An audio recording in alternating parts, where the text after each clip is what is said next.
Welcome to Fairy Tale Access, where the head fairy's quest is to prove that fairy tales do exist in actual time, rather than once upon a time. Together, we will unravel the heroes, young and old, who turn dreams into reality. These are the people who still believe in happily ever after. The discoveries will bend even our most cynical non-believers into believing in fairy tales.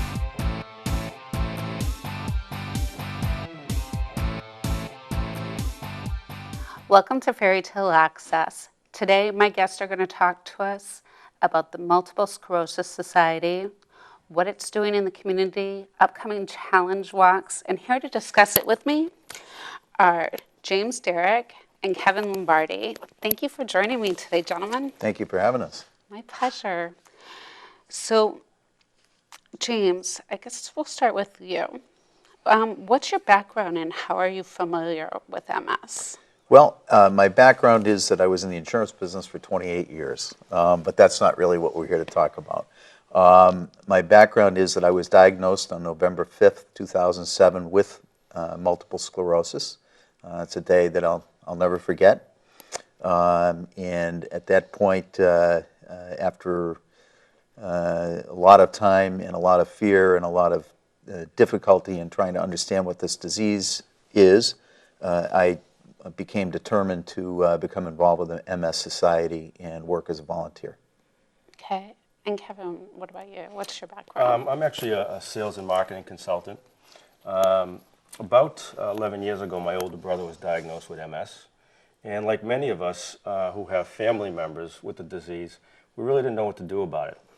So 7 years ago, I was encouraged by my niece, his daughter, Melissa, to do a challenge walk, which was a 50-mile stroll down in Cape Cod, which raised money for the National MS Society. To make a long story short, I was completely unprepared to walk 50 miles, but today I am now a volunteer fundraiser for the National MS Society. I'm also the co-chair of the Multiple Sclerosis Community Foundation. I chair this 501c3 with Jim Derrick. And our objective is to do two things. Number one, to continue to raise money for the National MS Society, but also to create a relief fund for those with medical needs who have multiple sclerosis. Okay. So tell us a little bit more about multiple sclerosis. Is this a debilitating disease? What are the symptoms going in and what are the effects? Sure. Let me just start out by saying the best resource for anybody that is struggling to understand multiple sclerosis is to go online and go to the National Multiple Sclerosis website. We have a New England chapter, which frankly is the largest chapter, I believe, in the United States today. Tremendous resources are there because so much is on the internet that is just not factual. So that really should be the starting point. And it was my starting point. MS is a debilitating disease. It's chronic. It attacks the central nervous system, which is comprised of your brain, your spinal cord, and your optic nerves. So people actually can experience blindness with multiple sclerosis. I describe the disease as Russian roulette with your central nervous system. Basically what happens is your immune system attacks your nerves as if they were foreign invaders. Mm-hmm. And while that attack is taking place, you often feel symptoms. So to take you through my story a little bit, my presenting symptom was really a lack of coordination. I was walking down the hallway and I suddenly bumped into a wall. So I lost my ability to feel and sense where I was in space. Mm-hmm. It was a very strange feeling. Was it similar to vertigo or? Very much similar to vertigo. In fact, vertigo followed very quickly after that. I also had a lot of numbness in my limbs, and so that quickly brought on a visit to the doctor's office.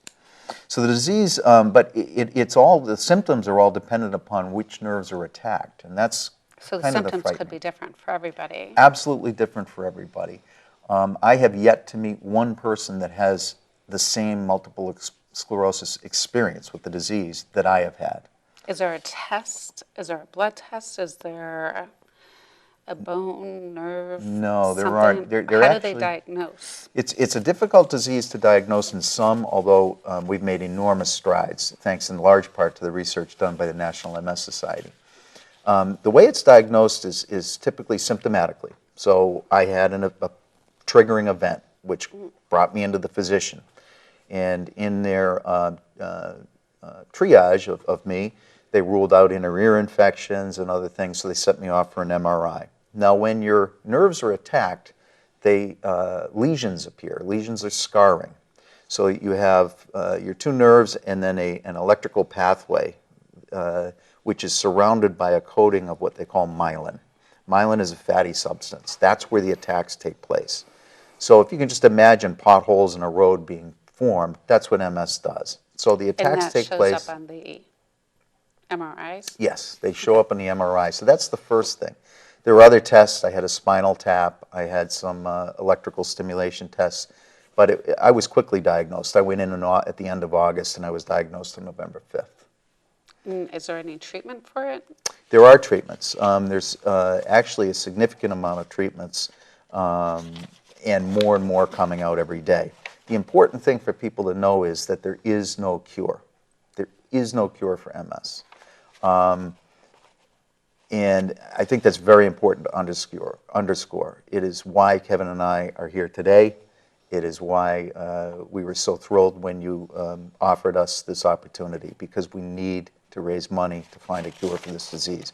But there are what they call disease-modifying therapies. Now, these therapies weren't around when Kevin's mother first had MS, and MS has changed. The whole landscape of MS has changed over the years, particularly in the past 10 to 15 years, when the first disease-modifying therapies come out.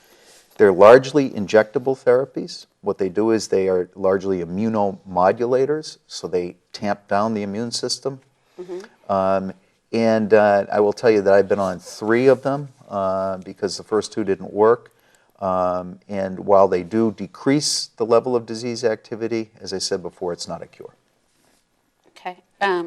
Does it, because you look pretty healthy, so how does it affect your daily life? Thanks for asking.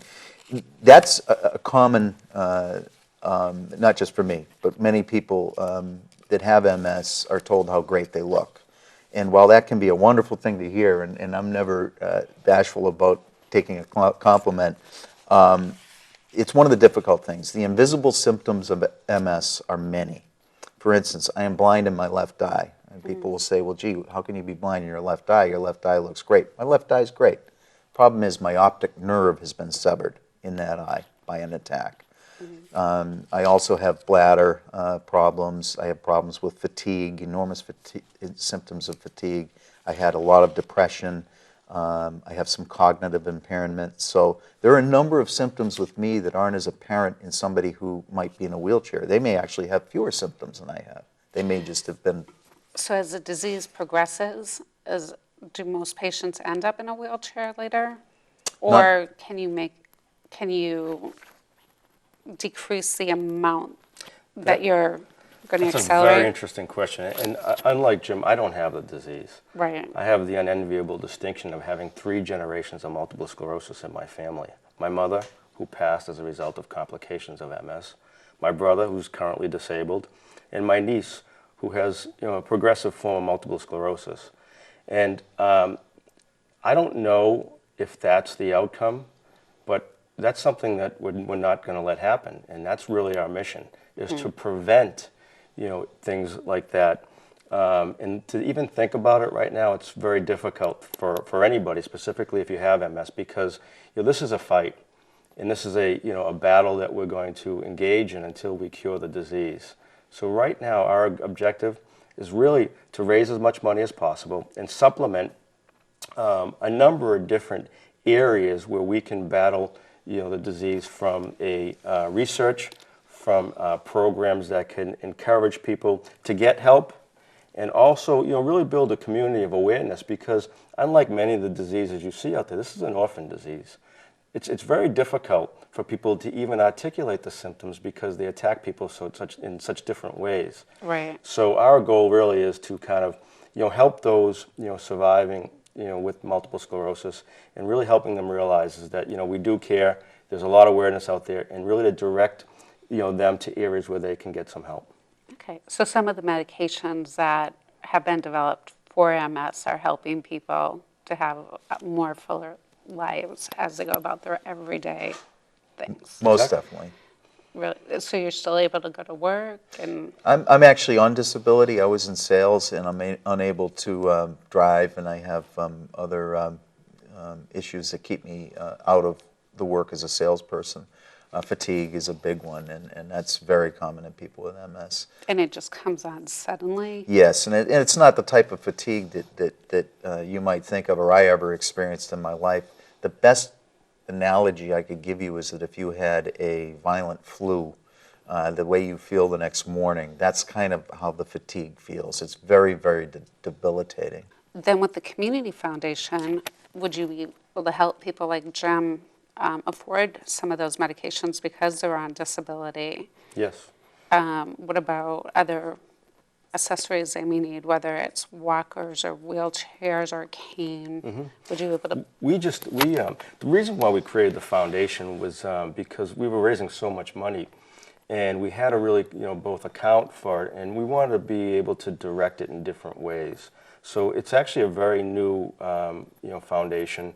We began it this year, and as we morph and realize our potential, then we'll start directing the dollars, in ways that could help, people with the disease. So we're really in the process of forming it. I know Jim's got some tremendous goals. I'm very careful on articulating those goals, but I think we're going to be a tremendous asset to the MS community.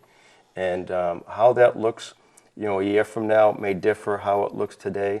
But what's inspiring people to get involved is that we want to be able to help, those who otherwise, didn't realize help was available. Okay, and you do that under Team Lombardi? Well, that's a little bit different story. What has happened is basically that 7 years ago when I decided to go for a walk down the Cape, I was asked what my team name was. Now, having not a lot of knowledge with the MS Challenge Walk, and being, fairly witty, I hope, I said, well, I'm the Lombardi Party of One. And basically I walked the 50 miles alone, which was a tremendous endeavor. It was a life-changing experience for me because not only did I, was it a challenge to do 50 miles because I just thought I was just going to go for a little walk. How long did it take to do 50 It's miles? 20 miles the first day, it's 20 miles the second day, and 10 miles the third day. And it's a beautiful endeavor on Cape Cod. It begins and ends in Hyannis, and it goes to a number of different towns down the Cape, mostly along the Cape Cod Trail. But what turned out for me to be a short weekend has turned into a lifetime experience. Because not only did I meet, incredible people who participate in the Challenge Walk, but now I've got a lot of new friends, a lot of new, volunteer partners. And today, the second year, we had a team of 4. Today, we're hoping for a team of 40 plus. And our objective is to raise how much, Jim? Well, objective this year is $150,000. And That's fantastic. Kevin, the Lombardi Party has raised together $300,000 over the past 6 years, cumulatively. So that number continues to rise, and like I said, I just don't see an end in sight in terms of what we can do. So is that just what you raised for the walk? The walk itself? Yep. Wow. And now, does the money for the walk go towards research? Or do you split that between research and the community foundation, or do you do something else? The community foundation is formed this year, so what our objectives we'll realize at the end of the year, but we've got some tremendous partners. Unfortunately, most of the people we meet have been affected by MS. We have a gentleman whose wife has MS, whose family members have MS, his sister, brother. It's just, there's a whole swath of stories, that are being told in our community. And the community foundation is really the result of everybody kind of coming together, with very creative and unique ideas. And, we don't win all the time. So it's a place for people to say, hey, I've got this idea, or I want to do this. And it's our objective to both, find the seed money to fund some of our events, and also give them a place to really utilize their energy in doing something outstanding. And what are two of the, or do you have at least two sponsors for that? Yes, we do. Jim will talk about life extension, but I'm going to talk about edible arrangements. One of our board members and a very dear friend of mine owns a edible arrangement, and he had this idea, whereas that if we could sell this one bouquet called the Orange Blossom, a portion of the proceeds would go to the MS Society. So we launched it last March. Now, March is MS Awareness Week for the National MS Society. We like to refer it as MS Awareness Month, because in the entire month of March, anybody in 5 of the 6 New England states, excluding Connecticut, who orders an orange blossom, a portion of the proceeds goes directly through us to the National MS Society. And it's one bouquet. Now, they could order, for November, as long as it's done in March, we'll get some of the revenue. And if you go to www.lombardiparty.org, you can see who to call, and very soon we'll have some information for the March campaign. Great. And on your site, we can also get to the National MS Society to find out more information about the disease itself and symptoms. And we're working all year long. We've got, if you go to the lombardiparty.org, soon there will be a link to the MSCF. It's so new that we don't have a URL for the MSCF yet. But we are planning events continuously, and you will see a calendar of Lombardi Party events right on that site. You'll also see a link to one of our major sponsors, Edible Arrangements, Life Extension, which I'll talk about in a minute, and then the other sponsors that we have, many, many of them, RTN Federal Credit Union. There's a whole host of businesses that have stepped up and provided us with the critical support we need so that we can fund our events. So they give us $1,000 for an example, and we can turn that $1,000 into $10,000. It's just tremendous, and the business community has been nothing short of amazing in terms of their support for us. Would you like me to talk about life extension? Sure. yeah. Well, life extension was important to me. One of the things that I've done in battling my disease has been that I've learned a lot about holistic approaches. The disease-modifying agents are great, but you really need to take a holistic approach, in my opinion, and there's a lot of literature to support that. So I had been taking supplements by one of the best vitamin and supplement companies out there, Life Extension Foundation.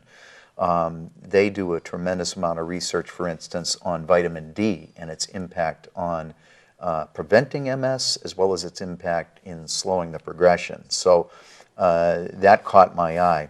And a very good... Isn't the vitamin industry not as regulated? It is not. And that's a terrific point. I'm glad you made that point. Life Extension is a company that takes that type of regulation and expands on it beyond where they need to, but beyond where they're required to, so that when you're taking a Life Extension product, you are sure of the potency and the natural ingredients that are involved in it. And that's the only way that I put this forward. So they have the testing to back it up? Yes, they do.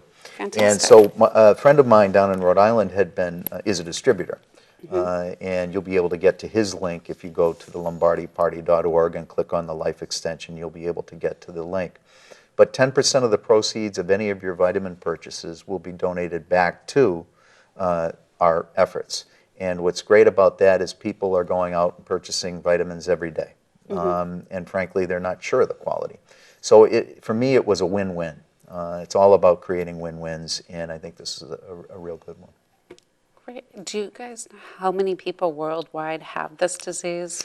Currently, they estimate, and this is an estimate, just over 2 million. About 2.2 million people have MS worldwide, and 400,000 in the United States. Now, I'll put a huge asterisk next to that, in that the MS Society is very quick to admit that we are not entirely sure how many people have the disease, because some are undiagnosed, they have the symptoms, and reporting is not as good as it should be. So those are the current estimates.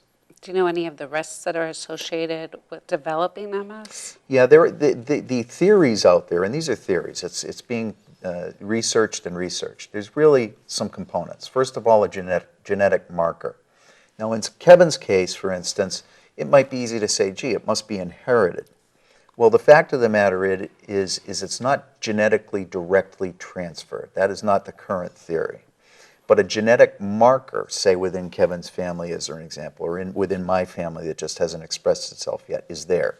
Then there needs to be a triggering factor. Triggering factor could come from a virus or exposure to environmental toxins. These are what scientists are studying right now. So those two events kind of need to line up in order for somebody to acquire MS. Currently, the general population, so you, Denise, for instance, assuming you have no relatives with multiple sclerosis, 1 in 750 is your odds of getting MS. For my sons and my sisters, their chances go to 1 in 40. 1 in 40. Right, Wow. because the genetic marker's there. That does not mean that they will have MS. It just means that they need a second triggering factor, or third, we're not sure how many there are. If those occur, they have the genetic marker which would cause them to develop MS. Okay. Well, what are your biggest fears with this disease? Personally? Personally. Well, personally, my biggest fear is that my family's going to have to take care of me. And, you know, when I was diagnosed, I remember the discussion very quickly with my wife. The first words out of my mouth were that this wasn't supposed to happen to us. We had plans, like we all do, and we saw those plans as being severely altered. So my fear is right now that my family and my children would have to take care of me, be it in a nursing care. And I got to tell you, Denise, that I really wanted to say earlier, in meeting Kevin in particular and other people at the MS Society and this great Challenge Walk community, the great thing about it for people with MS, and the advice that I would give anybody that's listening today, do not sit at home in isolation. Do not isolate yourself. It's a very isolating disease. There's a whole community out there of us waiting for you, waiting to embrace you, waiting to give you hope, waiting to help you, and if you'd like, waiting to welcome you onto our teams. If you go to the Challenge Walk site, you'll see that there are dozens of teams looking for new walkers. So anybody can just sign up with any team? Anybody, we welcome anybody. And if you can't walk... Do they have to like orange? They have to like orange at some way, or maybe just wear it and tolerate it. But I think what I would Could we say just wear a is... stripe of Well, I'll orange? tell you something. That's an interesting statement. With us, you'll learn to love orange. Really? I like Yeah. the orange blossom. That sounds, appetizing and enjoyable. And I'd love to tell you this whole thing was planned. It's just morphed into something that's incredibly outstanding, and it's truly about a community. Unfortunately, all my new friends have MS. I would never meet such great people if it wasn't for this debilitating disease. But it's a lifelong commitment. We owe it to our colleagues, our friends, our family, to do something incredible. And this is our commitment. This is our cause. And did you find that with meeting other people that you were able to discuss different treatments or things that you may not have tried before? Absolutely, Denise. That can't be overemphasized. I couldn't possibly overemphasize it. I have met the most wonderful, heroic, compassionate, caring people in the MS community. And at the risk of getting emotional, one of them is sitting to my left, that I never would have met. And I've said to Kevin many times, this is the best thing that's ever happened to me. And I know, that's a long way from sitting in my basement looking at my wife saying, oh my gosh, our life is over, to today. But believe me when I tell you that my life has changed for the better in so many ways, because I have the opportunity to work with passionate people, people that care about other people. And you know what? When we defeat MS, we'll find another cause. We look forward to our Challenge Walk. That's the pinnacle of our yearly fundraising events. Something that after the first year I actually feared, walking 50 miles because How do you prepare for that you all do year? a lot of walking. You do? Just Yeah. a lot of walking? You do training walks. So everybody's in shape. Yeah, it's great. Some of us. Some of us, yeah, and some people just go out and do it, and good for them. That wouldn't be me. I was a very selfish man at one time in my life. Okay, and it was all about me, and I look at myself as a capitalist, and until I did the challenge walk, and I was allowed to utilize certain skills that I had to really build something, and then recruit others who had the same ambition to build something even greater. And the one great satisfaction that I can say is that this isn't done alone. I really know what it is to be a teammate today, and I will never let my teammates down. So would people be able to join your team or create their own team and get that information off of your website? Yes, to all the above. We have a very successful team. I would encourage people. So if somebody wanted to be Yeah. competitive with you, Yeah. does that occur? Are the teams competitive as far as raising money and all in good fun? That's how me and Jim came together. I was very competitive, and I had a mentor, a couple of mentor teams. The Blister Buddies was as a team. Patty Thorpe is one of the captains, and a few others. That I looked to because when I was seeing the money that they were raising, and Jack Enright, who's a tremendous mentor for me, I saw how much money they were raising. They were raising $25,000, $35,000. I'm saying, well, if they can do it, so can't somebody else. And then I finally got it. And I said, that's great to be competitive because they're sharing, their success story and laying the groundwork and the pathway for success. So of course, we did it as well. But now we all work together, and our goal is really not our individual team goals. It's the goal of the Challenge Walk, which is $1.1 million this year. So we took all these individual competitive teams and brought us all together. And now we work together. Twice a year, we do what we call a Jumpstart event at the MS Society, mentoring, orienting, and teaching new and young teams how to fundraise and how to commit to their goals. I would have to just add to that what Kevin just said by saying community is the key. Sure, some friendly competitive spirit that comes out, but we are one community, the Challenge Walk community. The community spirit that takes place at these Challenge Walks needs to be experienced. I could never put it into words, but when you come, whether you take one step or you walk 50 miles, you're with us. And there are many people that, due to disability or heat or whatever, walk only a portion. That's fine. It's a fully supported event. So do not let the amount of money that you need to raise or the mileage discourage you from joining us. Again, when I first did my first challenge walk, I didn't know what I was getting myself into. Not emotionally, not competitively, not even physically. Okay, but I'll never forget this. I was on the last day. I think it was mile number 45, and this gentleman we call the General. There was a number of different characters at the challenge walk, and the General, John Keefe, came up to me. I didn't know him from a hole in the wall, and he could have told this story a million times, but that minute, that day he was talking to me, he looked at me and says, people like you and me, when we beat this disease, we're just going to find another cause. And that resonated with me 7 years ago, and I will never forget that statement.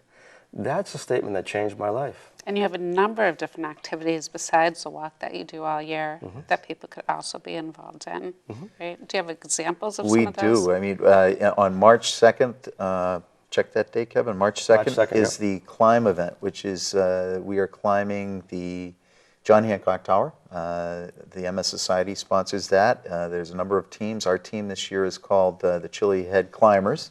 It's just to take off on a team member and great friend of mine, Paul Bello. Great friend of ours. Great friend of ours, pardon me. He has a great barbecue restaurant down in West Bridgewater. There's a quick plug for him.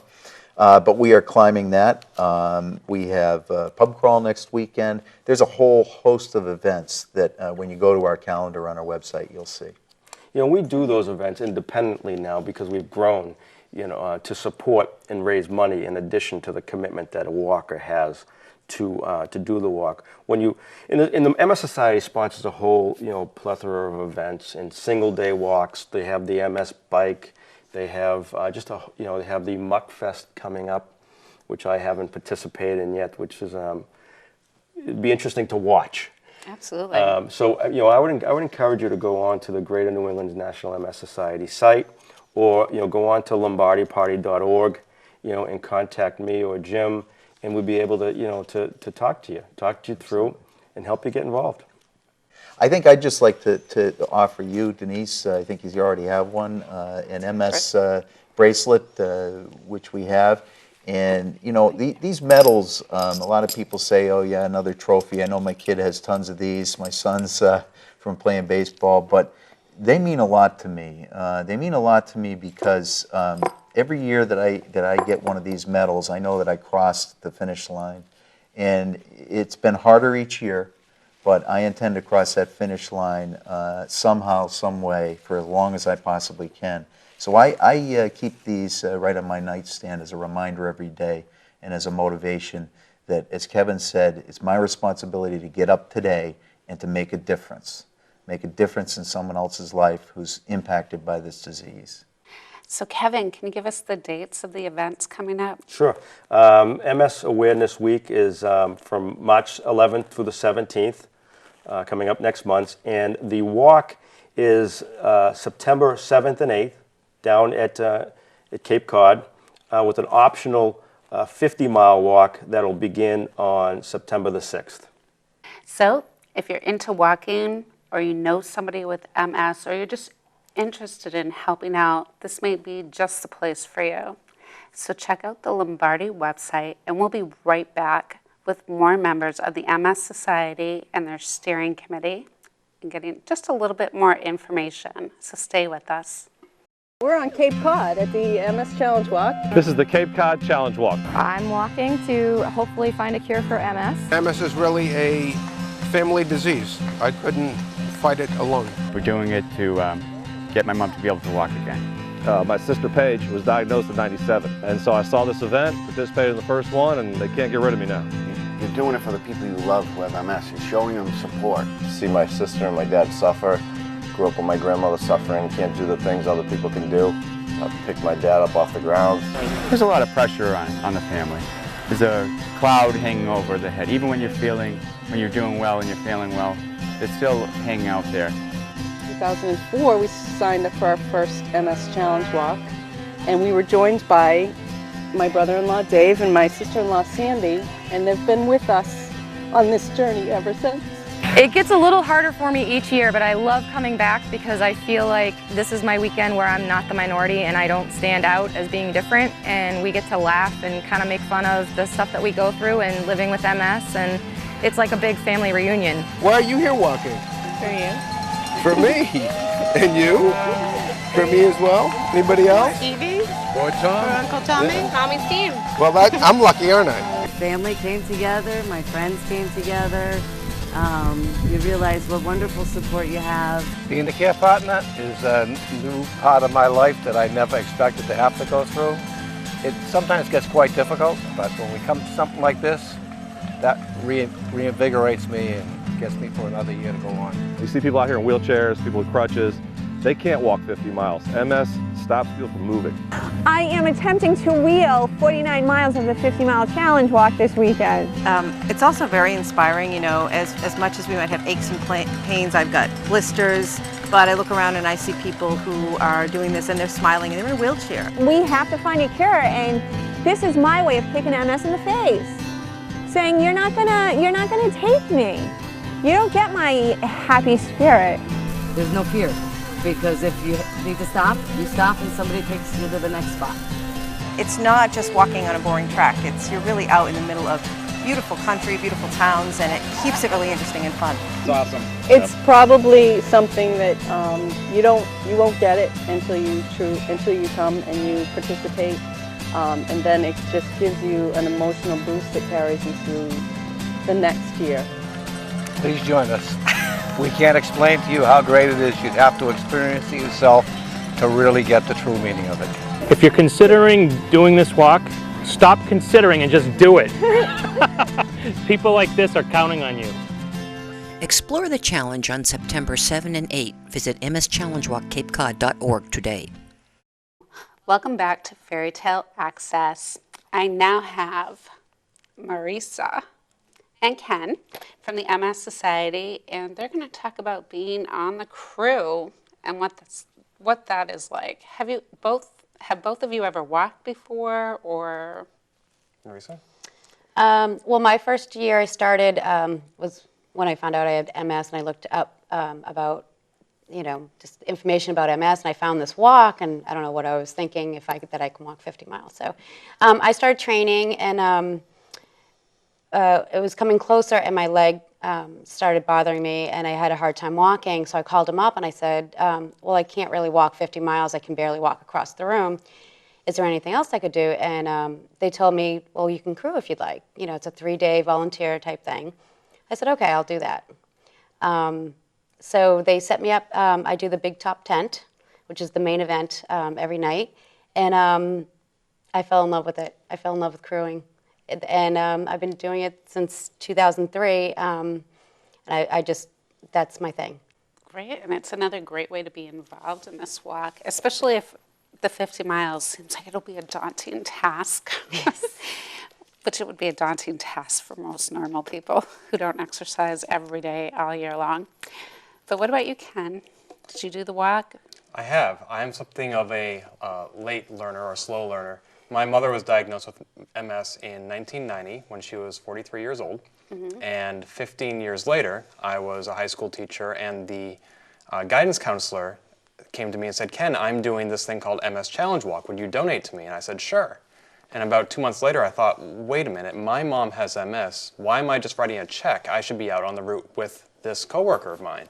So I joined her team at the very last minute, did the walk, and it was an amazing experience. I knew right away I had to come back the next year. But every year, I just found it even more and more challenging. I think I was training less and less because I kept thinking, oh, I've done this once before, I can do it again without training, and that's a mistake. But then a friend of mine passed away from diabetes. She had a heart attack, and her niece invited me to do a bicycle ride in memory of her aunt. So I'd never really done a bike ride before for charity, and I found out I loved it. It was so much more fun and easier to do than walking. I didn't want to lose the tradition of MS Challenge Walk, so I inquired how can I combine these, and they said you can join the bicycle crew. So now I ride along the 50 miles of the route, shepherding the 600 walkers, making sure that they're going the right way, that they have everything that they need as far as not just food and water and medical supplies, but also emotional and moral support. So what other ways can people volunteer on the crew? Well, it doesn't matter. We have people that are able to walk the 50 miles, and we have people that can't even walk, 50 feet. So we have people in wheelchairs. There's something for everyone. So just because you can't walk 50 miles doesn't mean you can't be a part of it. We have people that just stand at the finish line or at the different rest stops. We have a rest stop, every 2 to 3 miles? That's right. And you can just stand there and just shake pom-poms, and people love it. People, when you're at a rest stop and walkers come, we're yelling, we're screaming, and actually the walkers actually really appreciate it. They love the fact that they can hear us. If they can hear us, that means that they're almost there to the next rest stop. Yeah, they hear the rest stops before they see them. Oh, that's great. Yeah. Because then you're like, now I have to make it by these people. Mm-hmm. Right. And one of the traditions every year is that each rest stop has their own themes. And some of them become very creative. Very creative. So you could get a group of friends together and say, we want to do the rest stop at mile 38. Yeah, or like rest stop number 6 on day number 2 or whatever. Oh, right. Okay. And you can come up with themes, and there's been some really creative themes over the year. And so that's one of the things about walking is that you go by and you get to see, okay, what's the next rest stop going to be like? Yeah, so we've had like the Wizard of Oz, we've had the Flintstones, we've had Star Trek and Star Wars and Gilligan's Island, all different pop culture references, and all the people there dress up. Sports and they decorate the different. They even decorate the outhouses. Right. Oh, really? Yeah. Oh, that's cute. It's really it's like a supportive family event that everyone and that's what they look forward to, is like seeing what's going to happen at the next rest stop. Mm-hmm. Wow. It's pretty cool. Sounds like no matter what your disability is, you can do it. I mean, you can, shake those pom-poms. If you've got a voice, we just sit there and just keep yelling and come on in. Is that called the Rah-Rah Crew? The Rah-Rah Crew, yes. We're the Rah-Rah Crew, yes. And they've asked people when they cross the finish line for the day, rather than just go sitting in their bunks and waiting until bedtime, they actually clean up a bit and then come back to the finish line and join the Rah-Rah Crew. So as the day goes on, the people waiting for you at the finish line actually grows and the crowd gets even bigger. Where do people stay during this event? They stay at the Cape Cod Sea Camps, which is in, what city is that? Brewster. Brewster, I'm sorry, thank you. It's in Brewster, Massachusetts, on the Cape. So we walk 20 miles from the Hyannis Village Green to Brewster, spend the night there, and then we walk another 20 miles from Brewster. Well, we walk 10 miles from Brewster to the beach in Eastham, and then we walk back to Brewster, so 20 miles round trip. And then the next day we walk another 10 miles to Dixon School? Dixon School, yes. And then we take a bus ride back to the Hyannis Village Green where it all started. So we spend 2 nights total at these Cape Cod Sea Camps, which are, summer camps mostly for kids. So there are cabins with about 12 different bunk beds, so it fits about 24 people. And generally you stay with your team, but if you don't have a large enough team, then you stay with other people and you make new friends. I've met a lot of new friends that way, just being in different cabins. Oh, why are you here? And you hear all the stories, and that's what the most amazing thing about this, the MS Challenge Walk, is that you meet all these kinds of people, either from being in the same cabin or, crewing together or, cheering each other on. And year after year, you start what I call my MS family.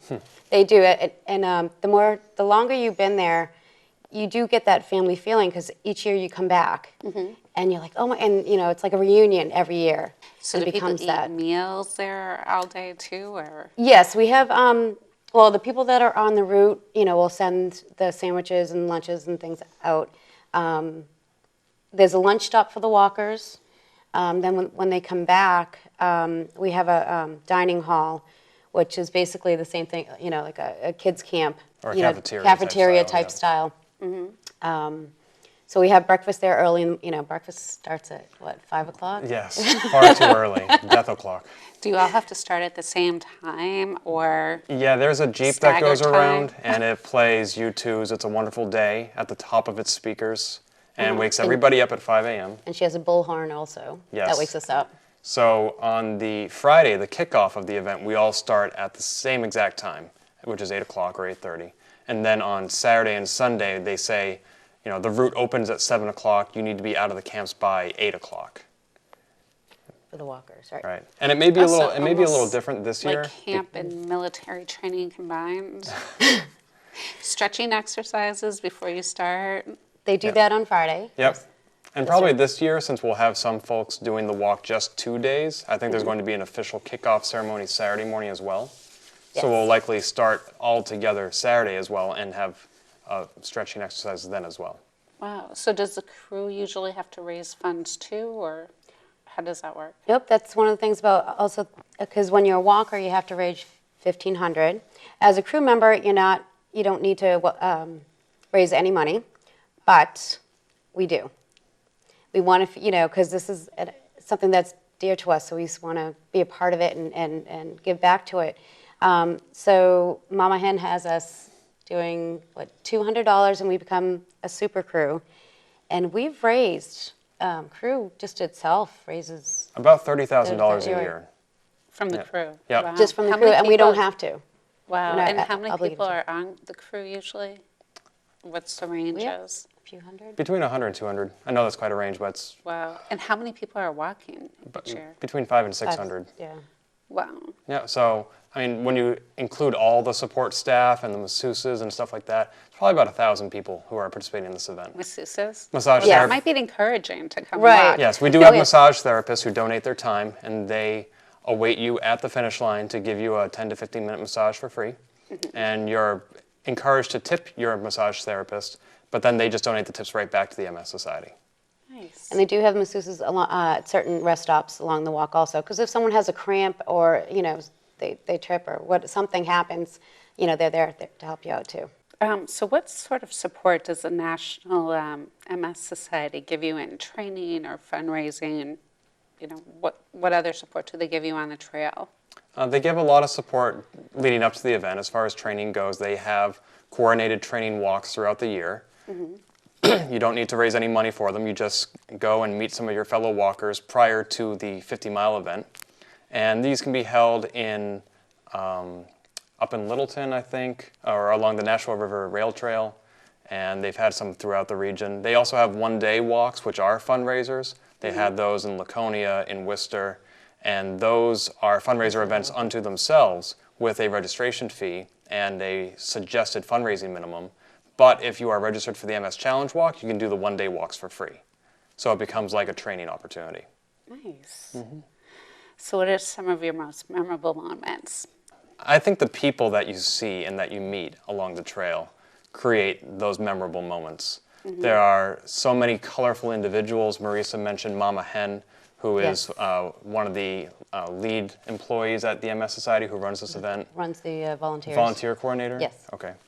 And there are a lot of volunteers as well who aren't employed by the MS Society but make it a point to go there every year. One of my favorites, he is nicknamed the General. And he dresses up in military garb every year because he has served in the military. And he is down there, and he's sort of a cross between like a drill sergeant, and he's so blustery and encouraging you to go on, but not in a demeaning way, of course. You know, he's there to support you. And if you catch him one-on-one, he can be very, very quiet and sincere. There was one time when I was still doing the walk. It was my 3rd year doing the walk, and I walk at a much slower pace than most of my teammates. So although we all started together that morning, halfway to lunch, I was just walking by myself. And that can be very discouraging. And at one point, you know, he usually drives along the route in his Humvee or Jeep, blasting the radio and yelling at us. But at this point, he came up to me on his bicycle and slowed down to my pace. And he just said, you know, there are a lot of people in this world who don't do anything. They just sit on the sidelines. And you're not one of them. And you being out here walking to find a cure for my bride, that means a lot. Oh, that's sweet. So how old were you when you found out that you had this? I was 32. 32? Yes. So do most people find out, does this disease hit people in their mid-30s typically, or is it younger or older? Usually, you know, between 30 and 40. They're finding more today that they're finding out younger. We're getting a lot more younger. There's some teenagers. Unfortunately, and they're starting to, you know, get groups together of the teenagers because it's a scary thing. I've had a friend who actually was diagnosed with a progressive MS when he was just about to graduate high school. So that was a long road for him.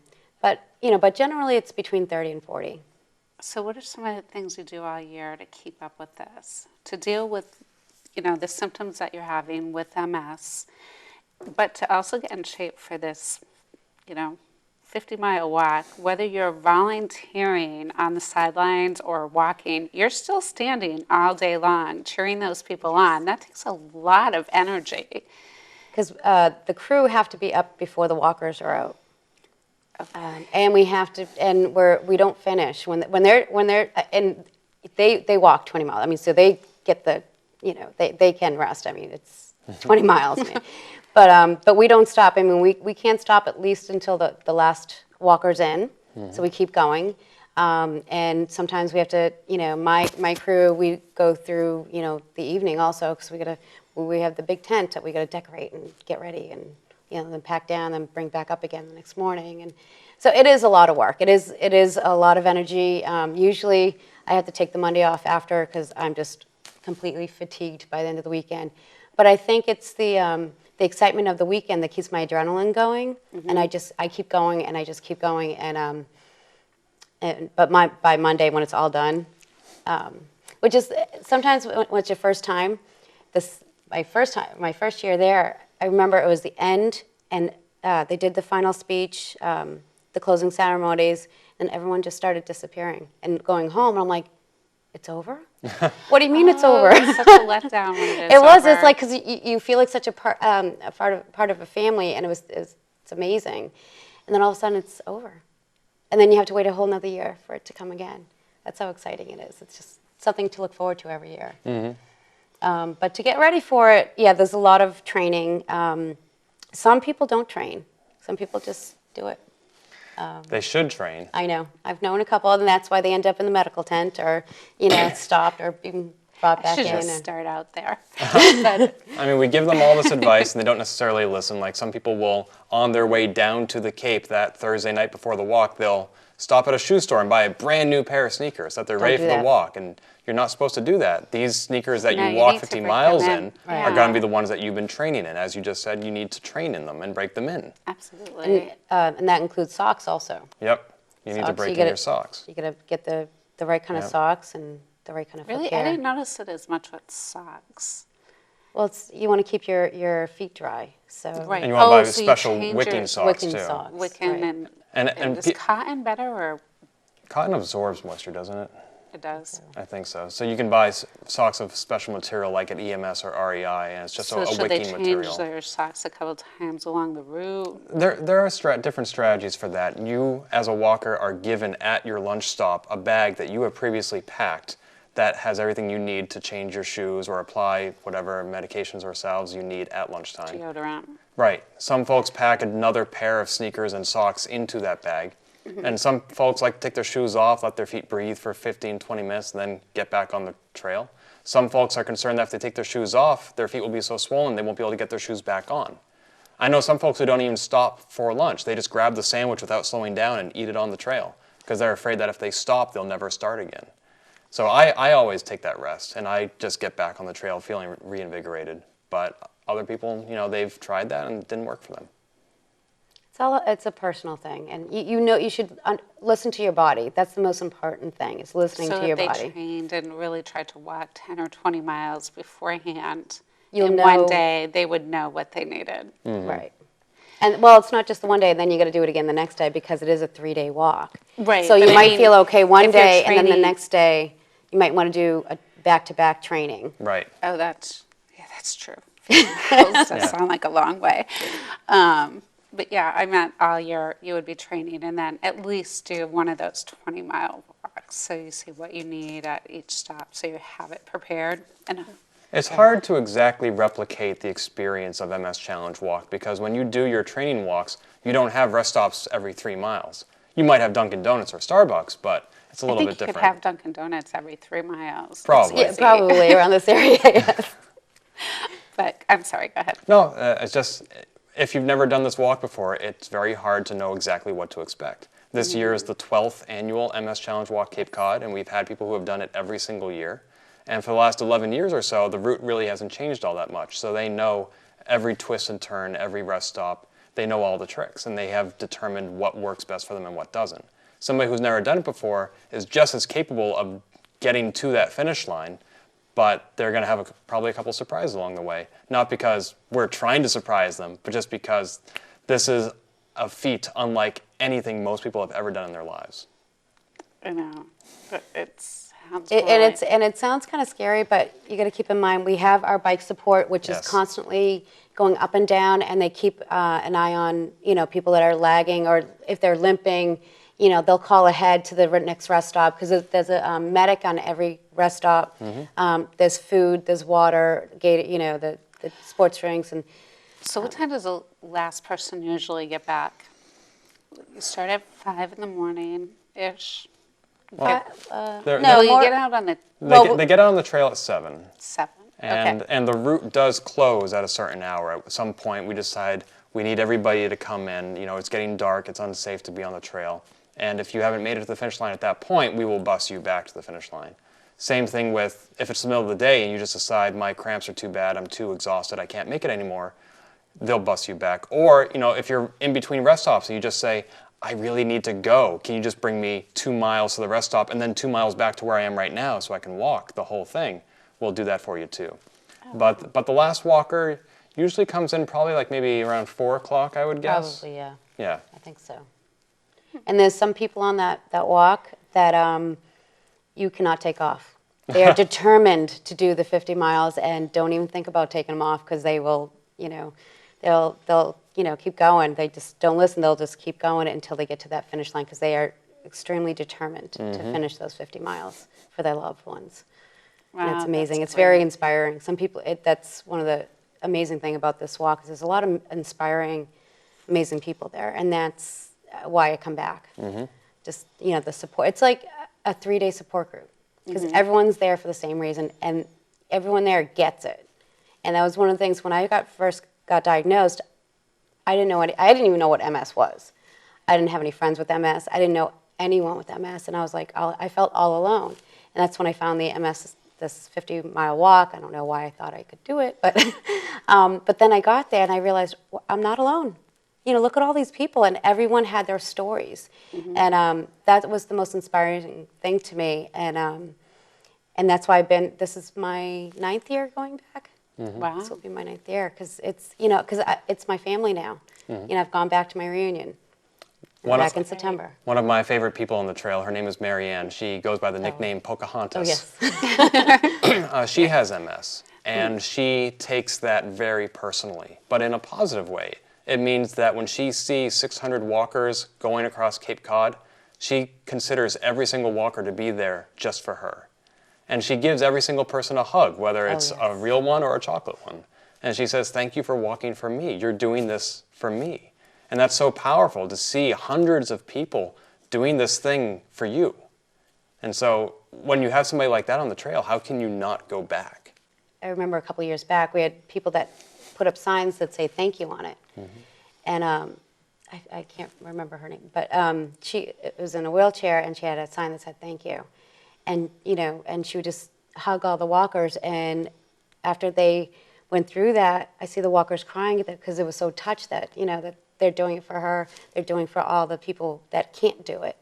And we do appreciate it. And I do say thank you to, you know, because I can't do it. I tried it. I can't walk, do the whole 50. But I say thank you. And people are just like, you know, I just did this for someone I love. But now I realized I did it for more than that. And, you know, the people are just, you know, grateful. And we're grateful. So if people need more information, which site should they go to? First and foremost, they should go to msnewengland.org. That is the official site for the National Multiple Sclerosis Society's Greater New England chapter. There are about 50 chapters throughout the country, each serving different regions. If they want to engage with this event in particular, and they're already on Facebook, they can go to facebook.com/MS Challenge Walk Cape Cod. And then we also have a blog where they can get advice, stories from the trail. They can listen to interviews with people who have done the walk before to get their tips and strategies. And that website is challengeblog.org. We have the MS Awareness Week coming up in March 11th through 17th. So, you know, get the word out at that time. It's a good time to start raising money and all that too, and signing up if you haven't signed up already for the walk. September 6th through the 8th. It's a 3-day, 50-mile walk. Out of respect for Rosh Hashanah, there is a 2-day, 50-kilometer walk option this year. That starts Saturday, September 7th. And if you've been thinking about doing this walk, do it. We need everybody we can get. And if it scares you, there's always room on the crew. I love to have new people on my crew, and we work hard, but we have a lot of fun. You'll come back the next year. You really will. Well, we want to thank you both for being here and Thank telling you. us about your experience and the MS Society. And to all our viewers, if you're looking for an opportunity to volunteer or get involved, this just might be what you are looking for. You have these wonderful people. You might be able to meet them on that 50-mile walk. And it's just a small feat, but you never know until you try. So keep asking questions. Until next time.